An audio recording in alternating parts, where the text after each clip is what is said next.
शादी के पहले से ही विभा को कपड़े धोने का बड़ा शौक था। कभी नल के नीचे तो कभी तालाब के पास। अरे मेरी नीली वाली लुंगी नहीं दिख रही है। विभा की अम्मा, कहाँ रखी है लुंगी? अरे वो तो विभा ने परसों ही धोकर रखी थी आपकी अलमारी में, देखो वहीं होगी। वो ना मैंने आज धो दी, मुझे लगा कि गंदी हो गई होगी। अरे कैसे गंदी हो गई थी? उसे तो मैंने पहना भी नहीं। हे भगवान, इस लड़की के कपड़े धोने की आदत से परेशान हो गया हूँ मैं। जितना तो घर में राशन नहीं आता, उससे कहीं ज्यादा डिटर्जेंट पाउडर का खर्चा है। इसकी शादी करवा दो, शादी जाए अपने घर में ही करे काम, फिर चाहे घर के कपड़े धोने हो या पूरे गांव के। हाँ ठीक बोल रही हूँ, देखता हूँ मैं कोई लड़का। वो दिन भी आ जाता है जब विभा को देखने लड़के वाले आ जाते हैं। लड़की मुझे अच्छी लगी। होने वाली सास कहती है, बेटी अगर कुछ पूछना है तो पूछ लो। वैसे तो हमारी लड़की बहुत ही शर्मीली है, जो बोल दो वो मान लेती है, इसे क्या पूछना होगा। अरे कैसी बात कर रही हो माँ, मुझे इन लोगों के घर रहना है, सवाल तो कई है। हाँ हाँ बेटा, पूछ लो ना, क्या पूछना है। आप लोगों के घर कपड़े कौन धोता है? सास का मुंह बन जाता है।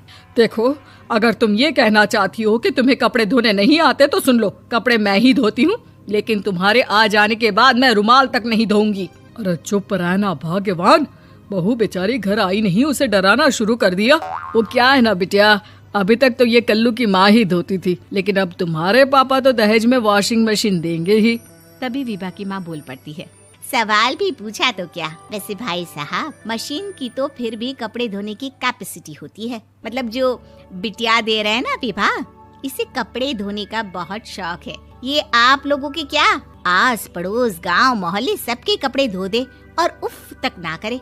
बाहर देखा नहीं आपने कितने कपड़े सूख रहे हैं, सब हमारी बिटिया ने ही तो धोए हैं। बस भी करो ना माँ, शर्म आ रही इतनी तारीफ सुनकर। और तो और एक दाग निकाल कर दिखाओ तो मान जाओ। हाँ अच्छा अच्छा, माफ करना बेटा, मैंने गलत समझा।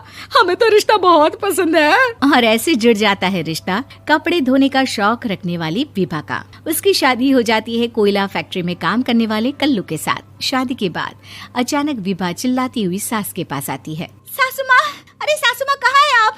ये तो धोखा है, धोखा दिया आप लोगों ने मुझे।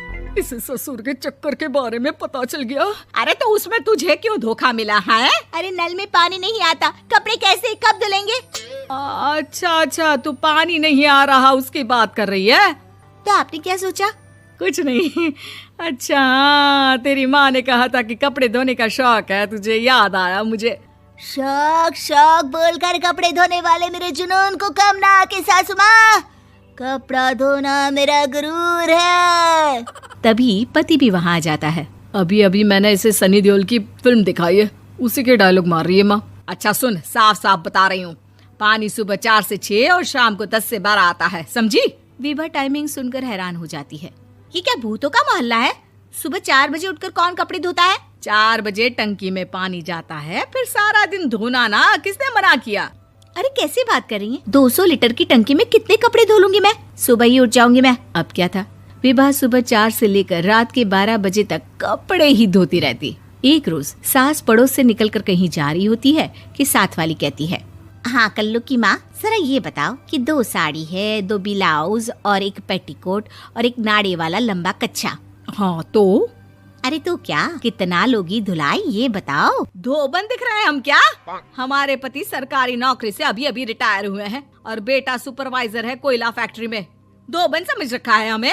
हाय रे कल्लू की अम्मा, माफ कर दो, वो तो मोहल्ले में यही सब बता रहे थे कि तुमने बहू को कपड़ा धुलवाने के काम में लगा दिया है। सास को पड़ोसन की बात सुनकर गुस्सा आ जाता है। वो घर पहुंचती है जहां घर के बाहर ही इतने सारे कपड़े सूख रहे होते हैं जितने कि किसी धोबन के घर पर। अरे ओ कल्लू की दुल्हन, बाहर निकल। माँ जी यहीं आ जाओ, बाथरूम में चादर धो रहे हैं हम। अरे अभी हम धोते हैं, तुमको बाहर निकलो। ये आस पड़ोस वाले बोल रहे हैं कि हम बहू से कपड़े धुलवा कर उसे कपड़ा धोने वाली बना दिए हैं। अरे छोड़ो ना माँ जी, किन लोगों की बातों में आती हो? आस पास के लोगों का तो काम ही होता है कि वो किसी तरह सास बहू को लड़ा दे। बहू सारे घर के कपड़े धोती है, ये क्या कम है? बोलिए। सास को भी लग जाता है कि वो बहू का ये सनकीपन नहीं छुड़वा सकती, इससे अच्छा है कि खुद ही चुप हो जाए। एक रोज सास और बहू मंदिर जाते हैं, जहाँ सास की साड़ी वहाँ खड़ी भीख मांगने वाली से मिलती है। माँ जी क्या बात है, आपकी साड़ी उस भिखारन से कितनी मिल रही है ना? हाँ हाँ देखो तो, दोनों की साड़ी मिल रही है। क्या बात है कल्लू की अम्मा, तुम खुद को तो अफसर की बीवी बताती हो और ऐसी सिंपल सी प्लेन साड़ी पहनकर घूमती हो। सिंपल और प्लेन नहीं है ये साड़ी। तो क्या सोने के धागे से फूल बने हैं? कुछ भी सासू माँ, कुछ भी। हाँ बने थे इस साड़ी में सोने के धागे से फूल। मेरे पति लेकर आए थे मद्रास से स्पेशली मेरे लिए 10,000 की। ताहे भाई साहब इस भिखारन के लिए भी सेम टू सेम साड़ी लेकर आए होंगे 10,000 की। सास उस वक्त तो कुछ नहीं कहती, लेकिन बहू के साथ घर आती है और अलमारी से एल्बम निकाल कर लाती है। ये साड़ी देख रही है, ये वही साड़ी है जिसे मैंने अभी पहना था। इस साड़ी में ये जो चमकदार फूल दिख रहे हैं ना, ये सोने के धागों से काढ़े गए हैं। लेकिन तू लोकल वॉशिंग मशीन ब्रश से घिस घिस कर सारे फूलों को निकाल कर साड़ी प्लेन कर दी। मुझे माफ कर दीजिए सासू माँ। और तो और, जब मैंने तुझे तेरी गलती के लिए कुछ नहीं कहा, लेकिन तूने तो सबके सामने मेरा मजाक ही बना दिया। क्यों? बहू को समझ में आ जाता है कि अब से उसका कपड़े धोने